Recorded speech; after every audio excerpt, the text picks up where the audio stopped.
देहाती बहू। संदीप ने अपनी माँ के कहने पर गांव में शादी कर ली थी। लड़की का नाम था सुनीता। माँ का कहना था एकदम मॉडर्न बहू नहीं होनी चाहिए, लेकिन उन्हें नहीं पता था कि गांव से आने वाली बहू सुंदर सुशील तो होगी और उसको गांव से बाहर भी निकाल लाएंगे, लेकिन उसके अंदर का गांव कैसे बाहर निकलेगा। शादी के कुछ दिन बाद, माँ टिफिन तो देना जरा। बेटा अब तो स्कूल नहीं ऑफिस जाता है, माँ से नहीं अपनी बीवी से टिफिन मांगा कर। ओके माँ। सुनीता टिफिन ले आओ। 1 किलो टिफिन, इसके अंदर पिस्ता डाल दिया है। पिस्ता? पिस्ता क्यों? सास जी ने बोला था ना कि आपको पिस्ता बहुत पसंद है। ओहो, मैंने पिस्ता नहीं पास्ता बोला था, पास्ता। पास्ता? कहीं होता है पास्ता? अरे बेटी तू रहने दे, मैं बना दूंगी। अच्छा किया कि पाव भाजी बनाने का नहीं बोला, वरना किसी के पाव बना देती है। सुनीता को बुरा लगता है, लेकिन उसकी नादान हरकतें कम नहीं होती। ऐसे ही एक दिन, अरे तुमने ये क्या लगाया है?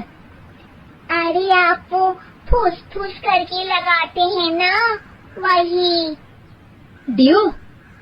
कहाँ डियो? किसको डियो?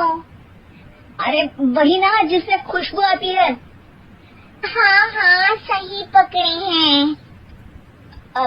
अच्छा लेकर तो आना। कौन सा डियो लगाया तुमने?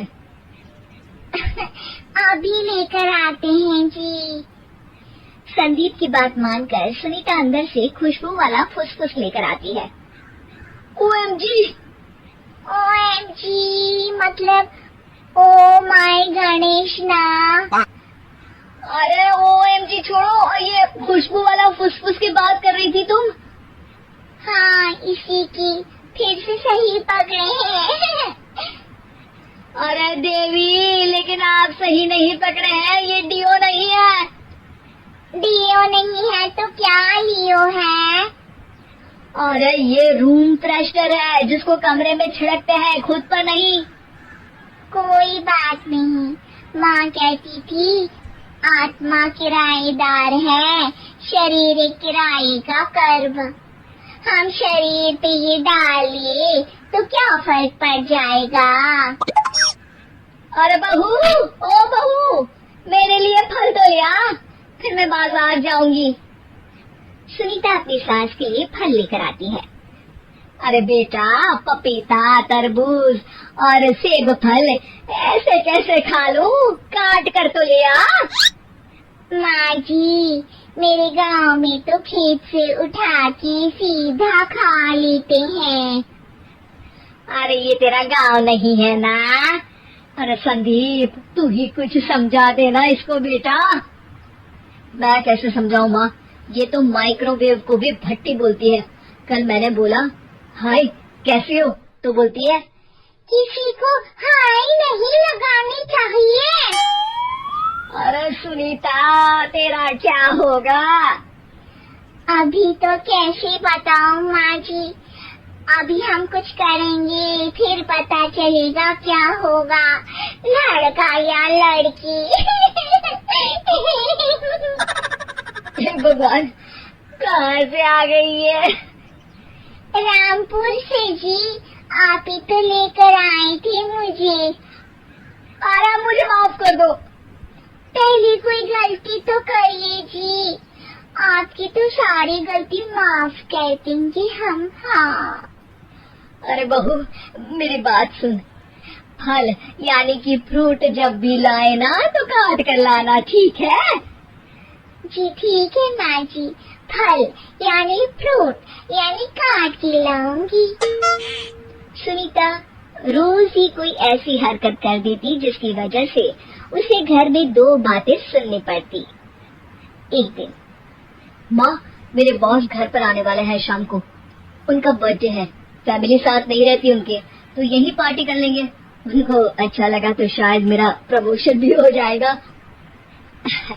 मैं ना फ्रूट केक लाकर फ्रिज में रख दूंगी और तेरे साथ आज खाना मैं बनाऊंगी ताकि जब साहब आए तो खाने में कोई गड़बड़ ना हो।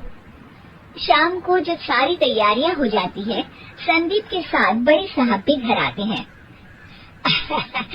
फ्रूट केक तो ले आना बहू, फिर खाना खाएंगे।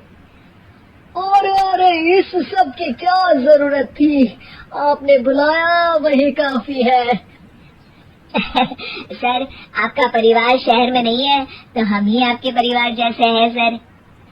इतने में ही सुनीता फ्रूट केक लेकर आती है और बड़े साहब की टेबल पर रख देती है और जैसे ही केक के ऊपर का बॉक्स हटाती है, ओह ये क्या है, केक तो कटा हुआ है, मैं तो ऐसा नहीं लाई थी। आप मुझे शाबाशी दे सकती है माँ जी, मैंने ही केक काट दिया। आपने कहा था ना फल यानी फ्रूट यानी हमेशा काट के लाना, तो फ्रूट केक भी तो फ्रूट ही है ना, तो मैंने पहले ही काट लिया, होना मैं समझदार। अरे बहू ये क्या किया, केक हमेशा वही काटता है जिसका जन्मदिन होता है, तुझे एक बात भी समझ नहीं आती, एक नंबर की बेवकूफ है। पूरा माहौल बिगड़ चुका था। संदीप को लगने लगा था कि साहब उसे प्रमोशन तो दूर की बात है, कहीं डिमोशन ना दे दे, लेकिन साहब बीच में ही बोल पड़ते हैं। अरे कोई बात नहीं, ये इनकी बेवकूफी नहीं है, इनका भोलापन है। बेटा आप कहाँ से हो? रामपुर गांव से। अरे वाह, गांव से, फिर तो आपके गांव में ताजे फल और सब्जियां मिलते होंगे। हाँ सही पकड़े हैं, हम तो काटते भी नहीं, सीधा खा लेते हैं। मैं ना एक बार तुम्हारे गांव घूमने जरूर चलूंगा। क्यों संदीप, ले चलोगे ना? मुझे गांव घूमना बहुत पसंद है। बस फिर क्या था, संदीप और सास दोनों खुश हो गए क्योंकि साहब को सुनीता ने गांव की बात करके खुश कर दिया था। अब संदीप का प्रमोशन पक्का था। शिक्षा, कभी भी किसी भी गलती पर घबराना नहीं चाहिए, हो सकता है कि उस गलती की वजह से आगे बड़ा फायदा हो जाए।